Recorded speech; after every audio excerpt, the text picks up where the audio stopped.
Šiandien Panevėžio miesto žiniose matysite. Daugiausia renginių Cido arenoje kitąmet bus susiję su dviračių sportu. Į miestelėnų problemas neformaliai. Susirengusiųjų netolimai kelioniai laukia Ramygala ir Ėriškiai. Kraštotyros muziejus pristato 87-ąjį veiklos sezoną. Patvirtintas kitąmet Cido arenoje vyksiančių renginių planas.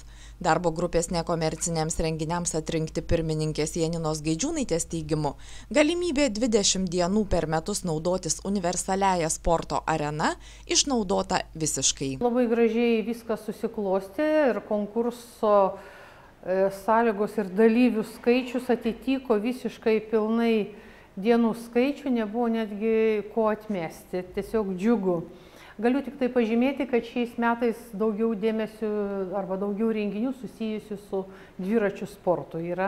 Lyginant su šiais metais, tai kitais metais dėmesys dviračių sportui. 2012-aisiais Cido arenoje numatyti ir tradiciniai, tokie kaip tarptautinė verslo ir pasiekimų paroda Expo Aukštaitija ir visiškai nauji renginiai. Pavyzdžiui, pirmą kartą šiais metais tokioje neįprastoje erdvėje minėta mokytojų diena. Šią šventę švęsti arenoje nuspręsta ir kitąmet. Jei metų eigoje atsirastų reikalas renginių planą papildyti, kiekvienas atvejis būtų svarstomas specialiai. Galima tokią galimybę surasti, galbūt, pavyzdžiui, Expo renginys užima 4 dienas, galima gal sutraukti. Jeigu labai reikia į 3 dienas, vieną dieną pasiruošiamajam darbui paprastai būna. Aišku, tai jau yra sudėtinga, bet vieną dieną yra galimybė tokia. Galų gale perkelti į kitų metų renginį sąskaitą kitų metų galbūt. Pretenduojantiems rengti masinius renginius buvo skelbtas konkursas.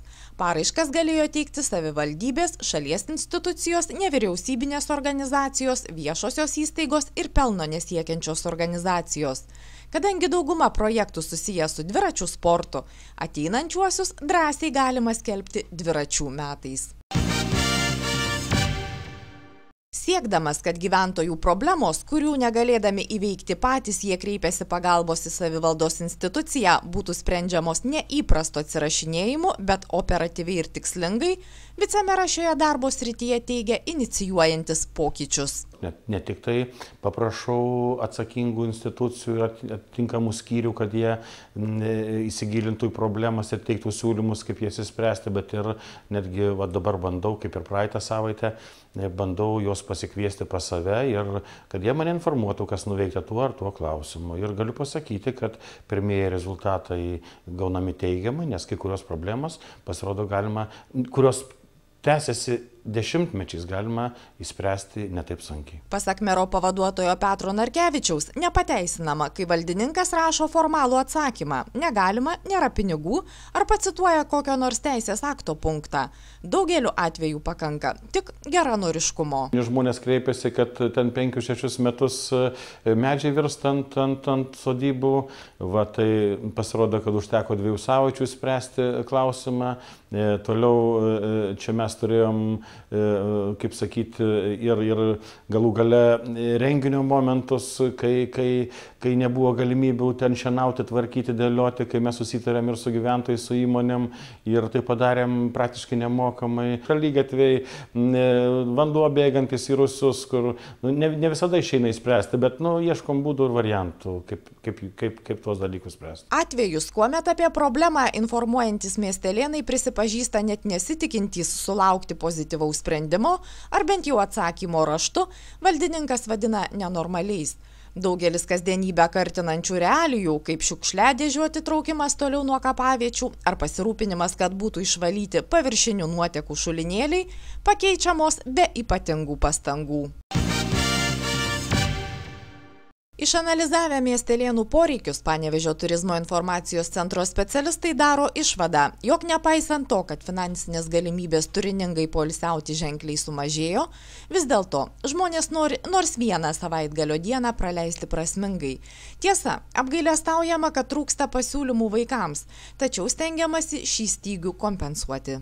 Nusprendėme ir dabar turim jau tokios geros praktikos, siūlom naują maršrutą Panevėžį. Panevėžio rajone, teisingiau. Prijungsim kažkurios objektus ir iš Panevėžio miesto. Net nesugalvojom dar pavadinimo, gal vaikai mums duos idėjų, bet mes siūlom važiuoti į Ėriškius.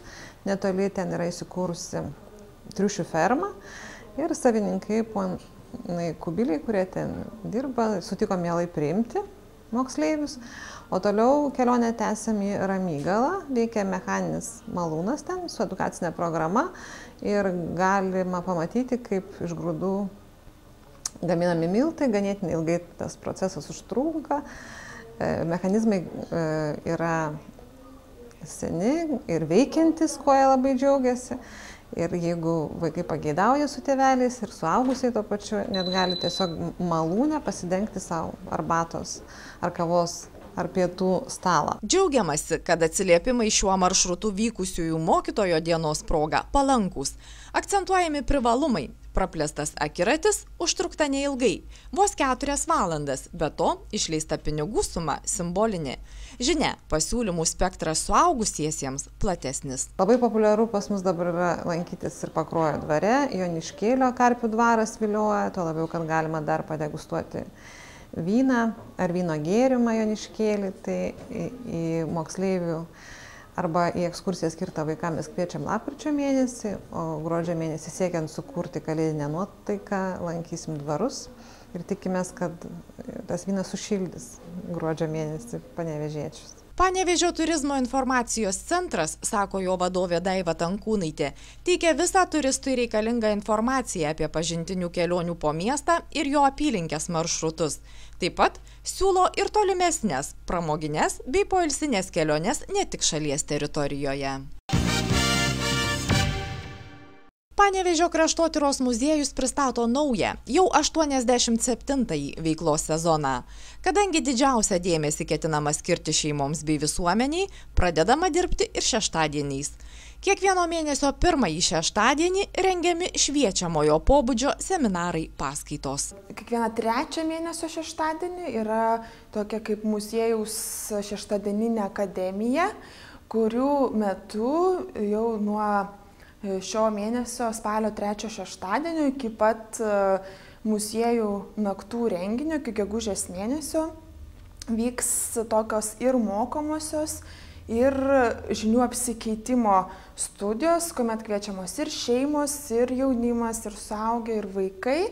Tai jų metu, tų šeštadieninių akademijų metu, bus keičiamasi žiniomis apie kalendorinės šventės papročius ir mokoma kažkokia veikla, kaip pritaikyti tas lietuviškas tradicijas savo kasdienėme gyvenime.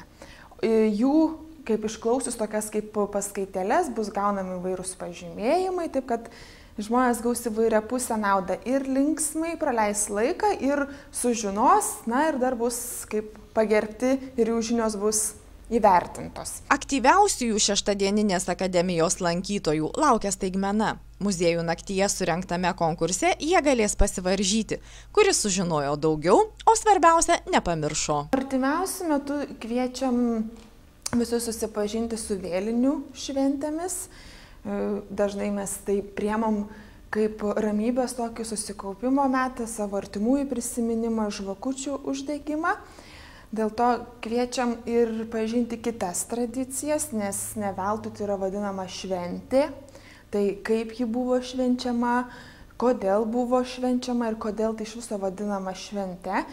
Kviečiam atvykti ir šeimas, ir mokyklas, ir darželius, ir studentiją. Ir išbandyti ne tik gauti žinių, bet ir praktiškai išbandyti senųjų žvakių liejimo būdą. Ši edukacinė programa, kaip ir visos kitos, vyksta nuo antradienio iki šeštadienio. Išsami informacija, taip pat ir apie išankstinį sudominusios programos užsisakymą, skelbiama muziejaus internetinėje svetainėje.